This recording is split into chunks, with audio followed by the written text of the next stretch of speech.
नमस्कार दोस्तों, आजकल बच्चों को खांसी बहुत हो रही है। आज खांसी की रेमेडी दोस्तों, अनार के छिलकों में भी अनार जितने ही गुण होते हैं, बहुत सारे विटामिन्स मिनरल्स पाए जाते हैं इसके अंदर।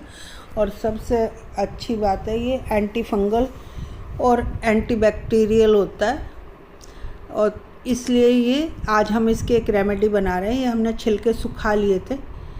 सूखने के बाद अनार के छिलकों को हम तवे पे भून रहे हैं अच्छे से, बिल्कुल इसे जला लेना है, बिल्कुल काला कर लेना है।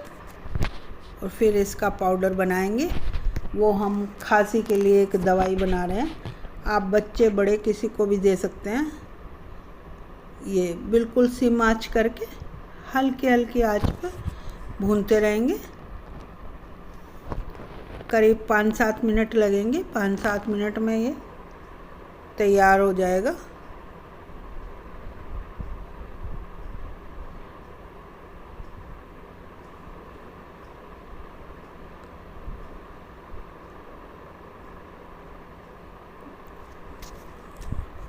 और इसके 2-4 दिन के इस्तेमाल से ही आप पुरानी से पुरानी खांसी कर सकते हैं। और बच्चे बड़े सबको दे सकते हैं। ये आप हर एक किसी को दे सकते हैं। देखिए, ये हमारा अब होने ही जा रहा है। बिल्कुल भून लेना है हमें अच्छी तरह। और आँच को हमें स्लो ही रखना है। मैंने बिल्कुल स्लो आँच पे किया है, मीडियम। और ये देखिए, ये हमारे हो चुके हैं। हमने प्लेट में रख लिए। हाथ लगा के देख रहे हैं तो देखो चूर्ण बन रहा है बिल्कुल हाथ से। अब हम इसको ठंडा होने देंगे और उसके बाद मिक्सी में पीस के पाउडर बना लें। वैसे तो अनार के छिलके से फेस के लिए भी रेमेडी बनती है, लेकिन वो मैं और किसी दिन बताऊंगी। मिक्सी में चरण कर लिया है।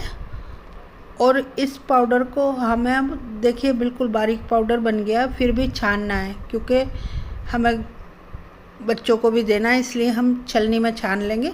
बचे हुए को हम दोबारा कर सकते हैं। और ये जो हमारा कटोरी में आया है पाउडर, इसको हम एक कांच की कर लेंगे। और ये हमने कर लिया है कांच की बोतल में।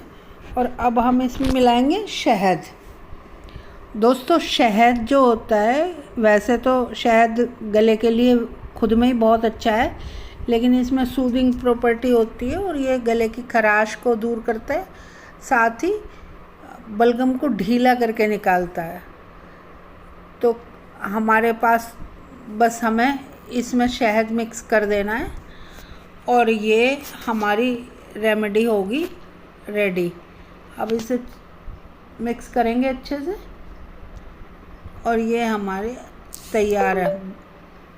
खांसी की दवा किसी को भी दीजिए। Thank you so much. सब स्वस्थ रहें।